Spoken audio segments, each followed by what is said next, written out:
Sejam bem-vindos ao programa Estudo na Palavra, uma explanação de estudos bíblicos tendo como foco a cruz de Cristo.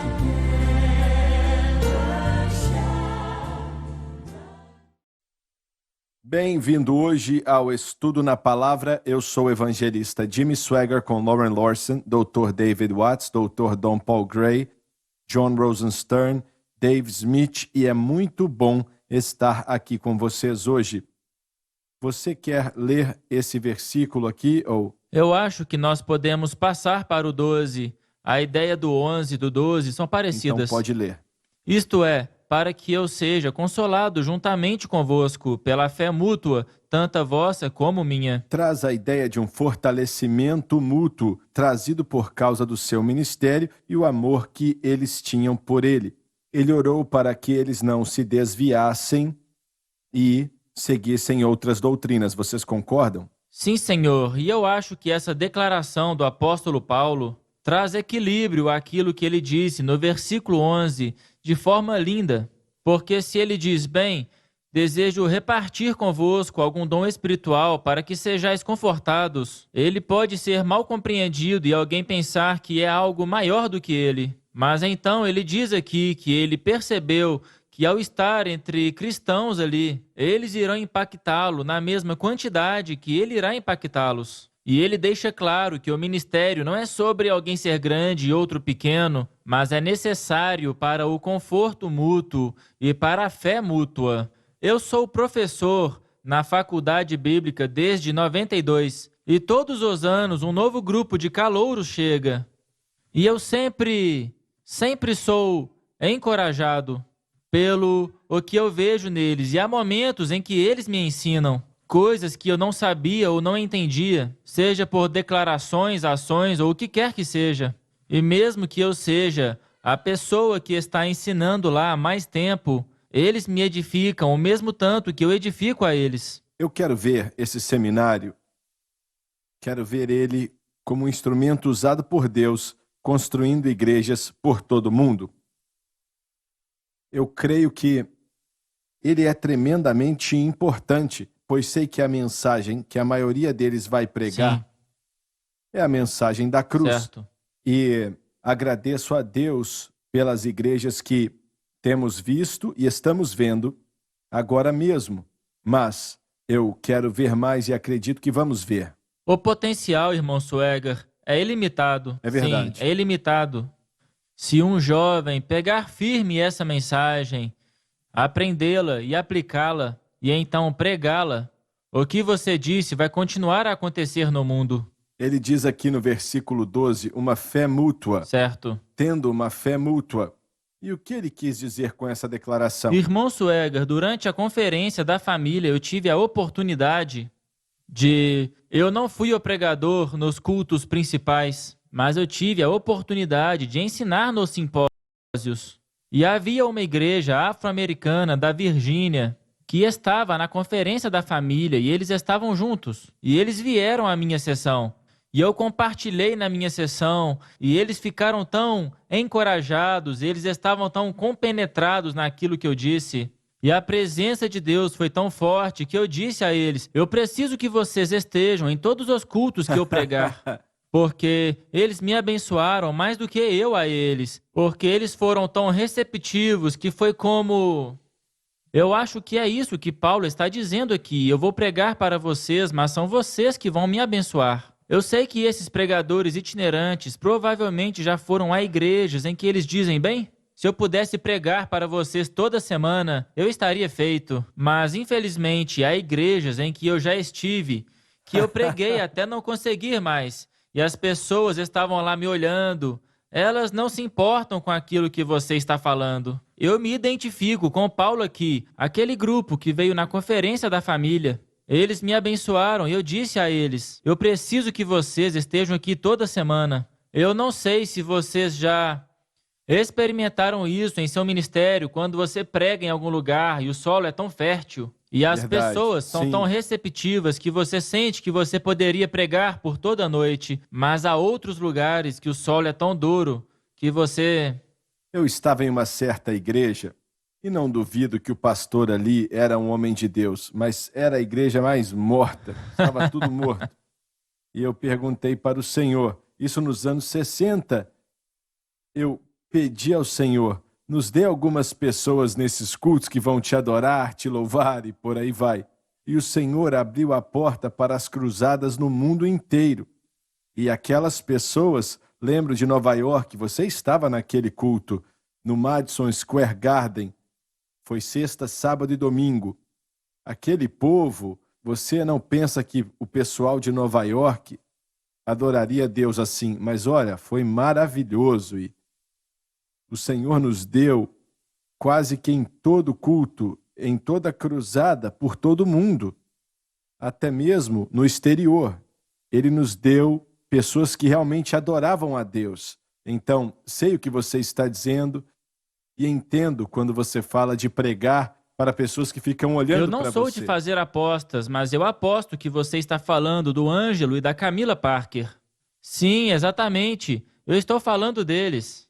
Sim, eles, de novo, uma igreja fundada na mensagem da cruz, devido à SBN. Onde fica isso? Virgínia, na cidade de Richmond. Angelo Parker é o pastor e a sua esposa, Camila. E ela prega tão bem quanto ele. Eu estive lá uma vez, Joseph esteve 2 vezes, e eles têm uma atmosfera que não para. Mas maravilha. isso é para todo mundo, irmão Swagger.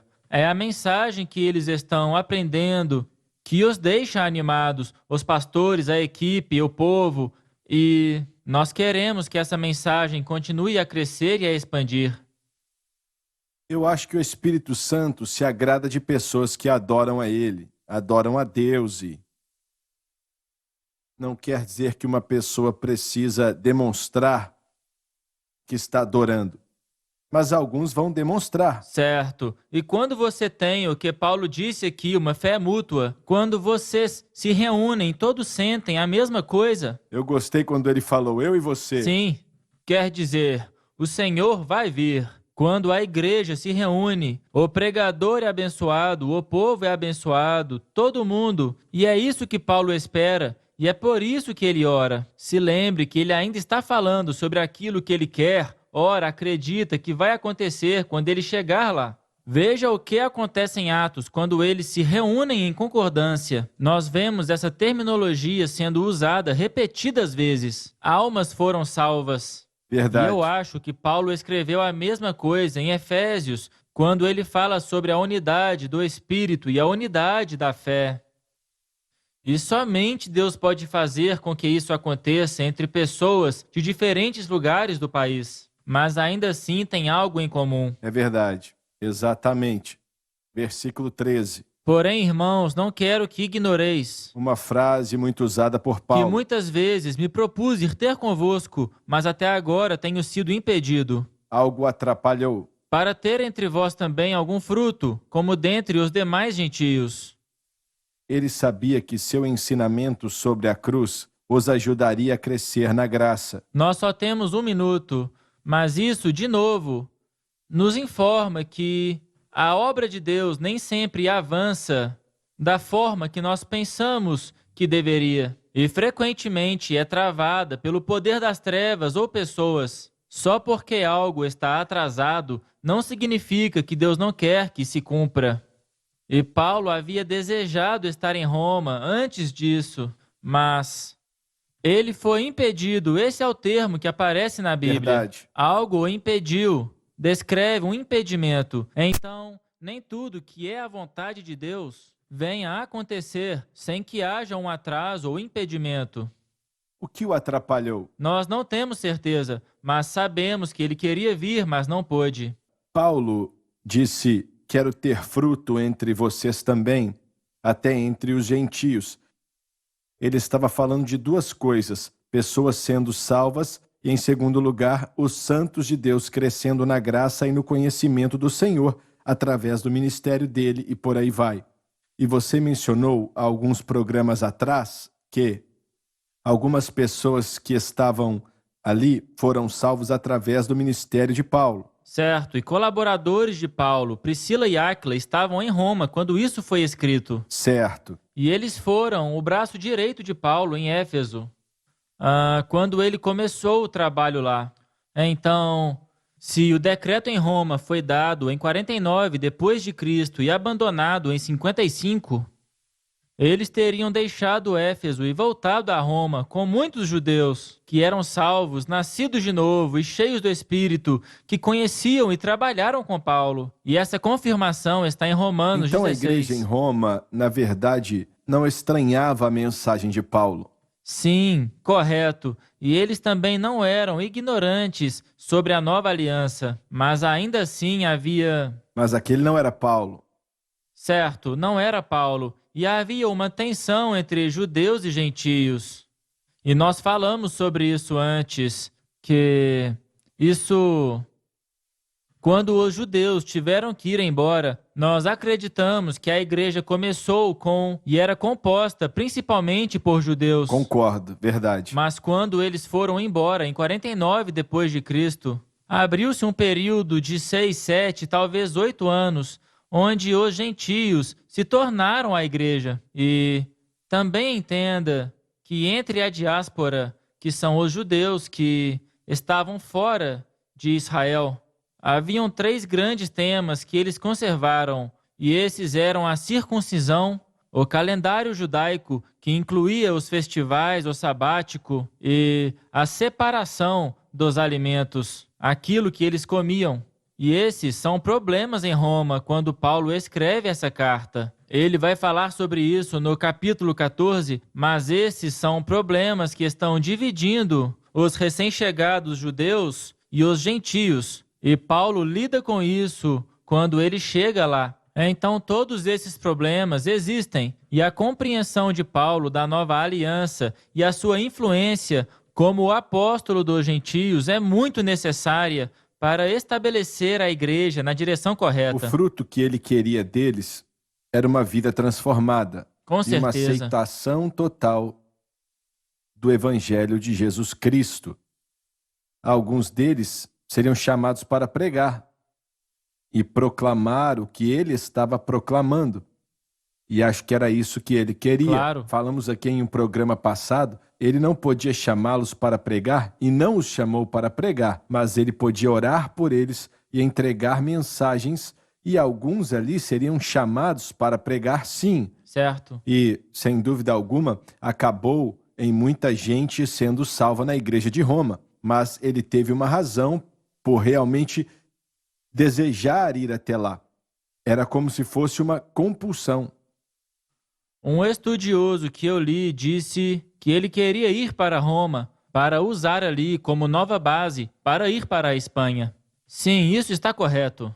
Ele escreveu em sua carta que ele queria e precisava que eles promovessem ele. Mas não sabemos se ele chegou a ir para a Espanha. Certo. Alguns acreditam que sim. Mas eu não acho que podemos ver isso na história. Certo. Mas se você olhar as viagens missionárias de Paulo, você vai perceber que ele seguia a rota do comércio, que ele estabelecia igrejas em cidades como Éfeso, Filipo, Corinto, Roma. Elas ficavam no Império Romano. Sim, essas são grandes cidades pelas quais o evangelho, apenas pela natureza das viagens que passam pelas rotas comerciais, isso se move além da cidade. Um impacto muito maior do que se fosse em algum lugar fora da rota. Paulo, então, é enfático. Ele entendeu isso, de que essas grandes cidades, essas grandes metrópoles precisavam ser cristianizadas. A mensagem de Cristo precisava ser levada e estabelecida porque era um investimento de longo prazo para propagar o evangelho. Quando o Senhor nos chamou para participar de cruzadas por todas as partes do mundo, Ele também nos deu outro chamado, que era construir centros evangelísticos nos centros de grandes cidades, na América, América do Sul, aonde quer que fosse. E então, eles poderiam usar aquilo como base para construir outras igrejas naquela área, no escopo de 50 ou 40 quilômetros. E foi o que fizemos. E tivemos grandes centros evangelísticos. Por exemplo, o John Bueno. Você conheceu o John Bueno? Eu conheço. Ele pregou para a gente aqui há alguns meses atrás. Construímos um lindo centro evangelístico para mais ou menos 1.000 pessoas em São Salvador. E outras igrejas foram construídas próximas a São Salvador. Certo. Não haviam ali algo entre 150 e 175 igrejas construídas por esse ministério nos anos 80? Já estava Algo nesse nível. assim. Eu me esqueci o número E exato. acho que foi o mesmo método que Paulo usou, de certa forma. Exatamente. Ele tinha centros evangelísticos na cidade e eles construíam igrejas naquela região. E, irmão Swagger, o meu colega de quarto durante a faculdade, o nome dele é Danny Land e ele cresceu no Malawi, oeste da África. Os pais dele eram missionários da Assembleia de Deus. Os dois já estão com o Senhor agora. Mas ele me disse que o seu ministério, que comprou o prédio que eles tinham, e eles estavam na capital do Malawi. E todos os dias eles ligavam à TV para passar o programa da nossa transmissão. E oficiais do governo viriam àquele lugar. Eles tinham uma livraria e eles também tinham uma cafeteria. E ele disse, todos os dias, por volta do meio-dia, nós ligávamos a TV no programa e os oficiais do governo vinham e assistiam o programa e assim eles foram salvos. E as pessoas dessa cidade... Isso foi na África? Sim, isso é na África, Malawi, África. Ele disse que o seu ministério comprou aquela construção para eles. E eles sempre serão gratos por isso. E ele espera vir aqui um dia me visitar. E eu vou te apresentar a ele, vou pedir a ele para te contar a história de como que, por causa do ministério do Jimmy Swagger, a igreja em Malawi, eles também eram parceiros de uma grande igreja em Oklahoma. E eles construíram 500 igrejas no Malawi. Nos Olha anos só. 60, 70 e 80. E a maior parte disso, se você for àquela cidade hoje, ele disse que as pessoas ainda conhecem o ministério e assistem à SBN. Já faz parte da cultura deles. E muitas pessoas foram salvas por causa do seu ministério e seus filhos e netos.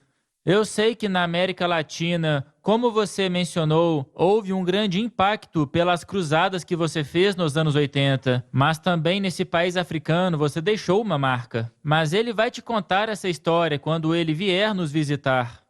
Veja os frutos daqueles pecadores que você falou. Centenas ou até milhares de igrejas foram construídas. E é apenas o processo multiplicador de plantar igrejas, e essas igrejas plantam outras igrejas, exatamente como Paulo estava fazendo. Nenhum de nós jamais saberemos o impacto. Eu sei, as primeiras igrejas que construímos foram para o Marsplatz. Vocês se lembram do Mars? Chamavam ele de Pezão. Ele tinha os pés grandes. E ele escreveu para mim e disse, eu preciso de $50.000. Apareceram algumas oportunidades. Eu esqueci qual era a cidade. Era no Quênia. E você pode nos ajudar? E eu lembro que tínhamos acabado de assinar os contratos para comprar equipamentos de computador no valor de $1 milhão. Aquele prédio ali atrás foi construído exatamente para isso, para colocar os equipamentos de computador. E era algo que precisávamos. Não tínhamos o dinheiro. E lembro que estávamos em um hotel em Honolulu, no Havaí. Acho que ele estava ali para participar de uma cruzada. Acho que foi, porque fizemos umas 4 cruzadas lá. E então, em oração, eu comecei a pedir ao Senhor, nos ajude a conseguir o dinheiro para os computadores, porque precisamos. E ele falou comigo e disse, quero que você dê os $50.000 para construir a igreja no Quênia. E eu disse, Deus, eu não tenho dinheiro nem para os computadores, como é que eu vou arrumar esse dinheiro? Mas foi uma prova, e eu lembro de ficar andando de um lado para o outro ali, a Francis tinha saído, e eu disse, tá bom, Deus, vou fazer isso. E eu fiz, e ele construiu 2 igrejas no Quênia, e fez algo grandioso para o Senhor ali. Eu não sei como o Senhor trouxe o dinheiro dos computadores, mas ele trouxe. E eu não sei se teríamos conseguido comprar aquele computador se eu tivesse falado, não, Deus, eu preciso desse dinheiro para o computador e tal. Acho que aquilo foi um teste, quando paro para pensar naquela situação. E tivemos grandes homens de Deus naquela época, missionários que conheciam mesmo o Senhor. E tivemos o privilégio de trabalhar com eles. Você vai se lembrar dele. Nós o trouxemos aqui para a faculdade. Ele falou com os alunos muitas vezes. Quem? Maurice Platt. Ah, sim, com certeza, foi mesmo. Um grande homem de Deus. Deus usava ele de maneira tremenda. O nosso tempo acabou. Obrigado por nos assistir hoje. Não perca o próximo programa. Te amamos e Deus te abençoe.